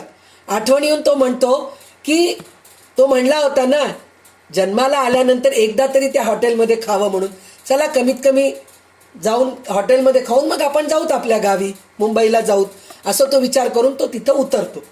उतरून त्या हॉटेलमध्ये जाण्यासाठी म्हणून कुठे म्हणून विचारतो, तर हे रोड क्रॉस केलं कीच हॉटेल आहे म्हणून लोक सांगतात. तर तो रोड क्रॉस करत करत त्याचा ॲक्सिडेंट होता आणि तो मृत्यू पाहतो. म्हणजे विचार करा, काशी क्षेत्रामध्ये भगवान शंकर आपल्या कानामध्ये नाव सांगण्यासाठी जर आपल्याला काशीमध्ये मृत्यू यावं म्हणजे किती पुण्य करावं लागतं. म्हणजे हा माणूस खरा पुण्य केलेला नसतो. म्हणून तो काशीमध्ये 6 महिने राहून डॉक्टर सांगितलेले आहेत की तुझा मृत्यू होणार आहे म्हणून, तरी त्याचं मृत्यू झालेलं नाही आहे, त्याचं दुसऱ्या ठिकाणी जाऊन मृत्यू झालेलं आहे. अशा गोष्टी घडत असतात. तर त्याच्यासाठी म्हणून मुखामध्ये सतत रामाचं नाव राहायला पाहिजे असं रामदास स्वामी सांगतात. त्याच्यानंतर 100वा श्लोक असा आहे, यथा सांग रे कर्म तेही घडेना, घडे धर्म ते पुण्य गाठी पडेना, दया पाहता सर्व भूती असेना, फुकाचे मुखी नाम तेही वसेना. म्हणजे आत्ताच म्हणले ना, मुखात नाम नाही तर उपयोगच नाही. त्या माणसाच्या मुखामध्ये रामनाम नव्हतं, देवाचं नामस्मरण नव्हतं, तर त्याला गंगाक्षेत्री, पुण्यक्षेत्री, वाराणसीमध्ये, काशीमध्ये मृत्यू कुठून येईल? येणार नाही, बिलकुल येणार नाही. असं होऊन जातं. माणसाच्या हातून सांगोपांग कर्म घडत नाही. म्हणजे चांगले कर्म तर तो करतच नाही, सतत संसाराची चिंता करत राहतो. बरे जे कर्म घडते त्यात न्यून्य राहिल्याने त्याचे पुण्य पदरात पडत नाही. म्हणजे जे कर्म करतो तो पण पूर्ण करतो का, व्यवस्थित करतो का? नाही करत. संसार तरी नीट पूर्ण पार पाडतो का? त्याच्यामध्ये पण स्वार्थबुद्धी असते. माझे मुलं, माझी बायको, माझं घर हे असतं. आपल्या आईवडिलांना चांगलं बघेल का तो? नाही बघत. आपल्या भाऊ बहिणींना चांगलं बघतो का? नाही बघत. मग अशा गोष्टी कर्तव्य कर्मामध्ये सुद्धा कामचुकारपणा करत असतो. मग त्याचं काय पुण्यपदरात पडतं? पडतच नाही. कर्म नाही तर नाही, पण सर्व प्राण्यामात्रांबद्दल अंतःकरणात दया असत नाही. म्हणजे तेच म्हणले ना, कर्म तर तो चांगलं करतच नाही, पण दया पण नाही माणसांबद्दल, भावा बहिणींबद्दल म्हणा, आई वडिलांबद्दल म्हणा. अरे ते लोक त्रासामध्ये आहेत, तुझ्याजवळ भरपूर पैसा आहे तर थोडं त्यांना मदत केलं तर काय कमी पडतं? कुठं आश्रमामध्ये दान धर्म केलास काय कमी पडतं? नाही, करायचंच नाहीये, बुद्धीच नाहीये. हेही जाऊ द्या, पण फुकटचे भगवंताचे नाव देखील मुखात येत नाही, हे तर करतच नाही, कर्म तर करतच नाही. सगळ्यांशी चांगलं पण राहत नाही. तो प्राणीमात्रांबद्दल प्रेम नसतं, पण देवाचं नाव तरी असतं का मुखामध्ये? ते पण नसतं. म्हणून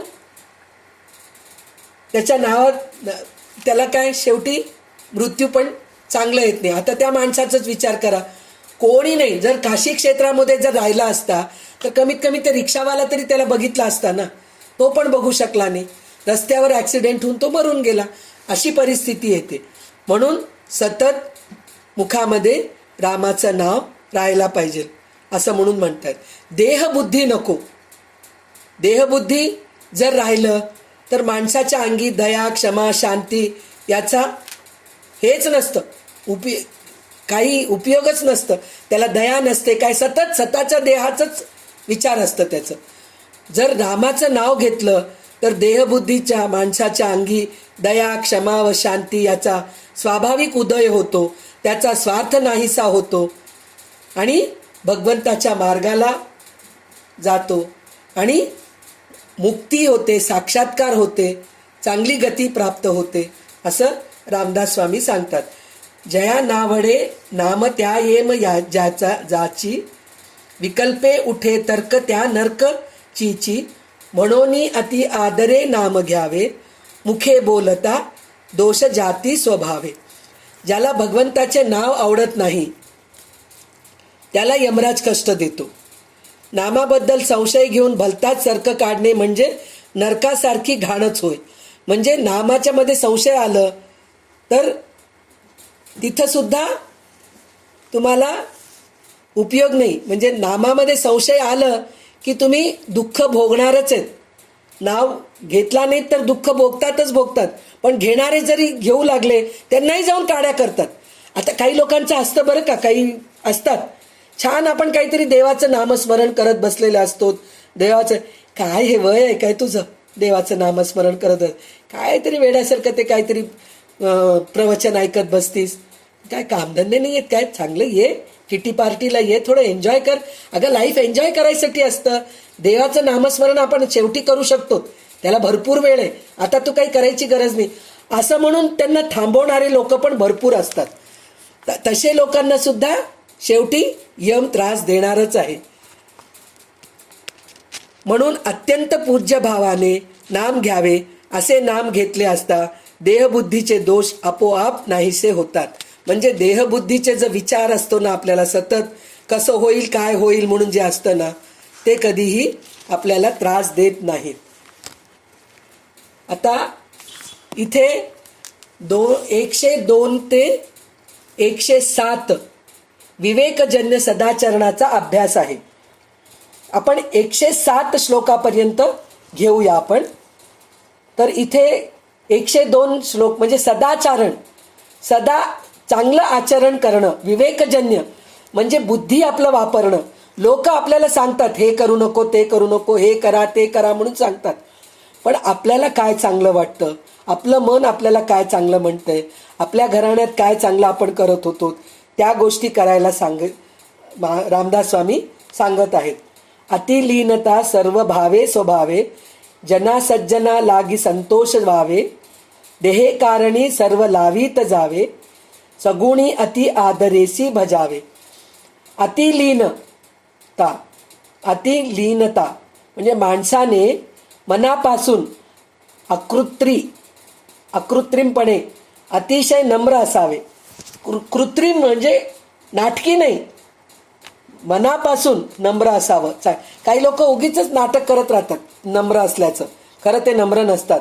पण तसं नाही, नसायला पाहिजे. मनापासून नम्र असावं. अशी सहज लीनता पाहून सत्पुरुषांना संतोष होतो. म्हणजे जो खरोखर लीन असतो, म्हणजे तुम्हाला दासबोधामध्ये हे सगळ्या गोष्टी आपल्याला वाचायला मिळेल, अभ्यास करायला मिळेल. म्हणजे उत्तम माणूस कसा राहायला पाहिजे, म्हणजे कुठं बसायला पाहिजे, कसं राहायला पाहिजे, संत सत्पुरुषांच्या सहवासात राहताना कसं वागायला पाहिजे, लहान मुलांबरोबर राहताना कसं राहायला पाहिजे, म्हाताऱ्या लोकांबरोबर राहताना कसं राहायला पाहिजे, तरुण लोकांबरोबर राहताना कसं राहायला पाहिजे, हे जर सगळं आपल्यामध्ये विवेकाने जर तुम्ही तरुण मुलांकडे गेला आणि सतत देवाचं काहीतरी सांगू लागला, हे कर ते कर हे कर ते कर, तर कंटाळून जातात ते लोक.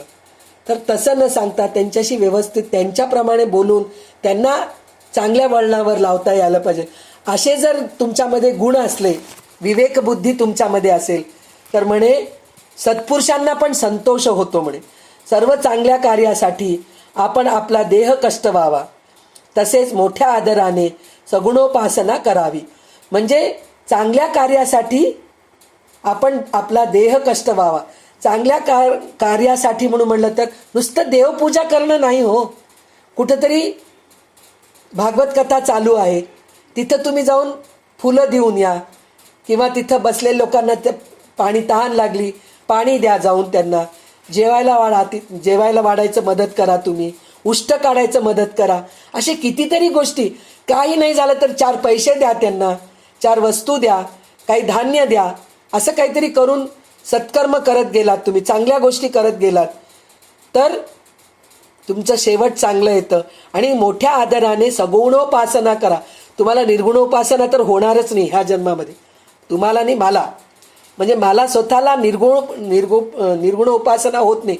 कारण काय, निर्गुणोपासना म्हणजे डोळे झाकून कशाचाही विचार न येता राहणं, हे होऊच शकत नाही. अशा परिस्थितीत आपण आहेत. तर कमीत कमी सगुणोपासना म्हणजे डोळे झाकून कमीत कमी आपल्याला देव दिसायला पाहिजे असं तरी आपण उपासना करायला पाहिजे, नामस्मरण करायला पाहिजे. असं विवेकजन्य सदाचारणाचा अभ्यास आपल्याला रामदास स्वामी सांगतात. हरी कीर्तने प्रीती रामी धरावी, देहे बुद्धी निरूपणी विसरावी, परद्रव्य आणिक कांता परावी, यदर्थी मना सांडी जीवी करावी. म्हणजे भगवंताच्या सगुण स्वरूपाविषयी प्रेम वाढवावे, यासाठी त्याचे गुणानुवादन सारखे कथन करावे, त्याच्या निर्गुण स्वरूपाचे आकलन व्हावे, यासाठी देहबुद्धी कमी करणारी तात्विक चर्चा करावी. त्याचबरोबर परद्रव्य आणि परस्त्री याचा अगदी मनापासून त्याग करावा. किती छान सांगतायत आपल्याला. म्हणजे एक लहान मुलाला समजून सांगितल्याप्रमाणे रामदास स्वामी प्रत्येक श्लोकामध्ये आपल्याला सांगत आहेत काय करावं. सगुण स्वरूपाची प्रेम वाढवावं, म्हणजे आपल्याला निर्गुण उपासना न करता आलं तर सगुण स्वरूपाची उपासना करावं म्हणलं तर देवाची पूजा करत राहावं. तर ते देवाची जर पूजा करत राहिलो तर आपण डोळे झाकलं तर आपल्याला ते देवाची पूजा करू लागलेलं. आपल्या घरातली देवाची मूर्ती कमीत कमी आपल्या घरच्या देवाची मूर्ती तरी आपल्या डोळ्यासमोर येते. तर ते केव्हा येते, दररोज जर आपण त्याची पूजा करू लागलो, दररोज त्याच्यासमोर थांबून एक 5 मिनिटं डोळे उघडून त्या मूर्तीला बघून त्याची स्तुती केलो तर आपल्या डोळ्यासमोर भगवंताची मूर्ती येते, सगुणोपासना होते. त्याच्याने काय होतं, गुण सारखे कथन करावे, त्याच्या निर्गुण स्वरूपाचे आकलन व्हावे, यासाठी देहबुद्धी कमी करावी. म्हणजे काय, निरूपण, देहबुद्धी निरूपण विसरावी. म्हणजे काय, देहबुद्धी निरूपण म्हणजे काय, आपण कधी पण 4 लोकांमध्ये बसलो तर डायबिटीज BP ह्याच्याबद्दलच बोलणं असतं. हे खाल्लं तर डायबिटीज कमी होतं, हे खाल्लं तर BP कमी होतं, असं केलं तर दुखणं, गुडघ्याचं दुखणं कमी होतं, असं केलं तर कंबराचं दुःख कमी होतं. हेच टॉपिक असतं. नाहीतर गॉसिप, ही तशी होती ती तशी होती, हे न करता आपण भगवंताच्या बद्दल बोलत राहिलो तर आपल्याला शेवटच्या क्षणी देवाचं नाव घेता येतं आणि आपलं पुनर्जन्म चांगलं होतं, चांगल्या गतीला जातो.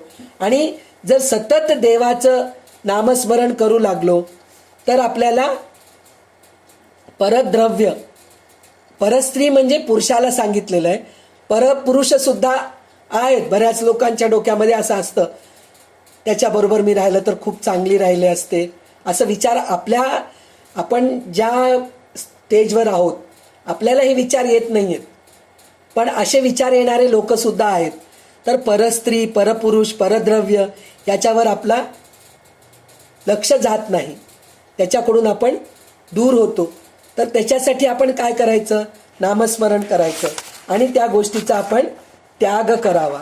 म्हणून रामदास स्वामी सांगतात, क्रियेवीण नाना परी बोली जेते, परिचित्त दुश्चित तेलाज वीते, मना कल्पना धीट सैराट धावे, तया मानवा देव कैसेनी पावे.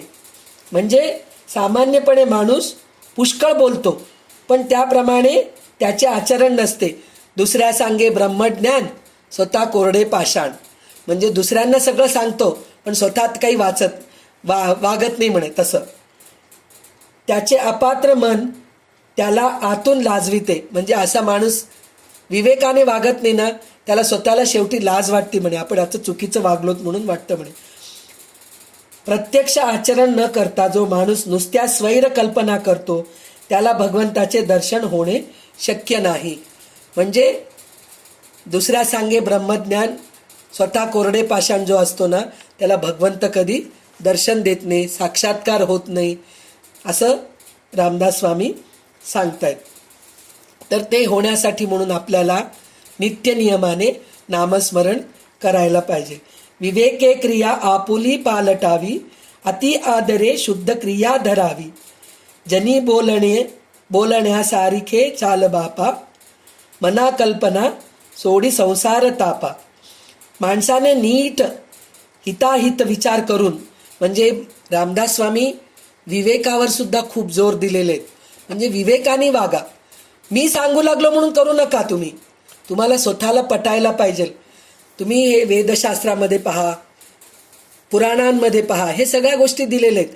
तर तुम्ही हे सगळं जर वाचत गेलात तर तुम्हाला कळतं. तेव्हा तुम्हाला विवेक बुद्धी जागरूक होती. एक जण सांगतोय आणि मी करतोय, डोळे झाकून करणं तेही चुकीचं आहे. तसं करू नका. म्हणजे विवेक खूप वापरा असं रामदास स्वामी म्हणतात. हिताहित विचार करून आपल्या आचरणात बदल घडवून आणावा. म्हणजे आपल्या मनामध्ये विचार बदलावं, आचरणात बदलावं म्हणून, आचरण बदलावं म्हणून म्हणलं तर चांगले चांगले ग्रंथ वाचा. ते वाचल्यानंतर तुमची विवेक बुद्धी जागृत होते असं म्हणतात. शास्त्राला व संत सज्जनांना मान्य असे शुद्ध आचरण अंगीकारावे, शुद्ध क्रिया धरावी. असे आपण जसे बोलतो तसे आपले वागणे असावे. म्हणजे आपण पहिले करावं, मग दुसऱ्यांना सांगावं. आपण काही करत नाही पण दुसऱ्यांना सांगत गेलो तर कोणी ऐकत नाही. आपण ह्याच्या अगोदर उदाहरण ऐकलेलं आहेत आपण. संसार दुःखमय आहे हे खरे, परंतु त्याविषयी उगीच कल्पना करीत राहणे सोडून द्यावं. संसार दुःखमयच आहे पण त्याची सतत काळजी करत राहू नका. विवेकाने वागा.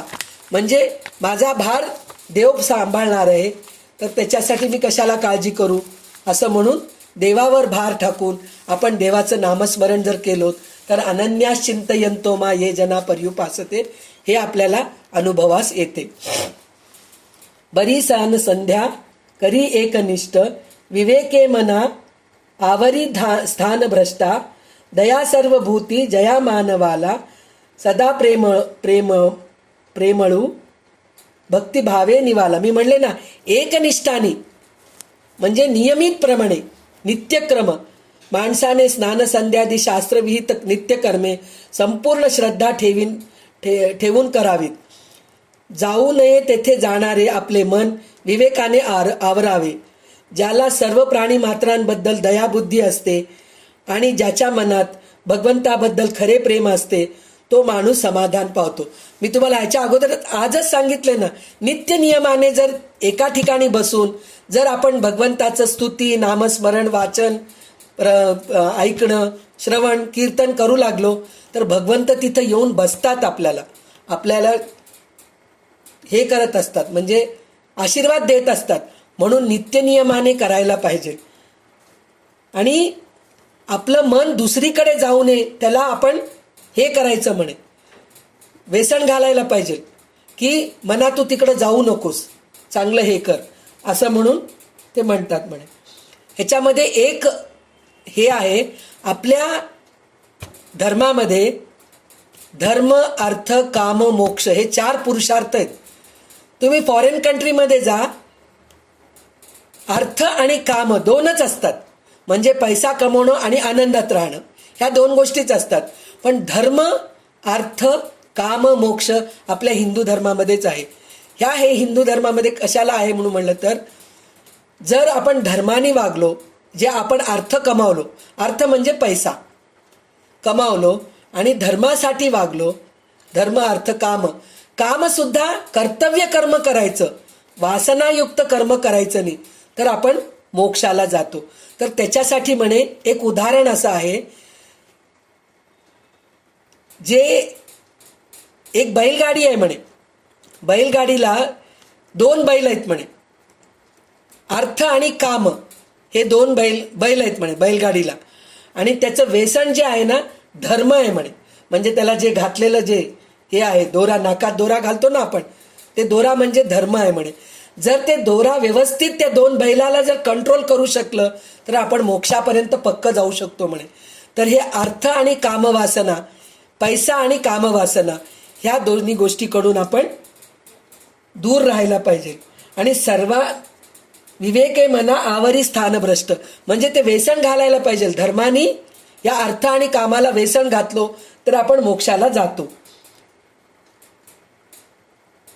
ज्याला सर्व प्राणी मात्राबद्दल दयाभूती असते आणि ज्याच्या मनात भगवंताबद्दल खरे प्रेम असते तो माणूसच समाधान पावतो. जो माणूस विवेकाने वागतो, सगळ्यांशी चांगला वागतो आणि भगवंताचं नामस्मरण सतत करत असतो, तो माणूस समाधानी असतो म्हणे. पण काही लोकांचं कसं असतं, देवाचं नामस्मरण करत नाही, ते समाधानी नसतातच. हे मिळाल्यानंतर अजून पाहिजे, अजून पाहिजे, अजून पाहिजे, अजून पाहिजे, हे खूप असतं. पण जो खरोखर जो देवाचं नामस्मरण करतो, चांगले कार्य करतो, चांगले कार्य करणाऱ्यांना सपोर्ट देतो, मग त्यांना हे करतो, काय म्हणतो, उत्साही करतो, तो माणूस खरा समाधानी असतो म्हणे.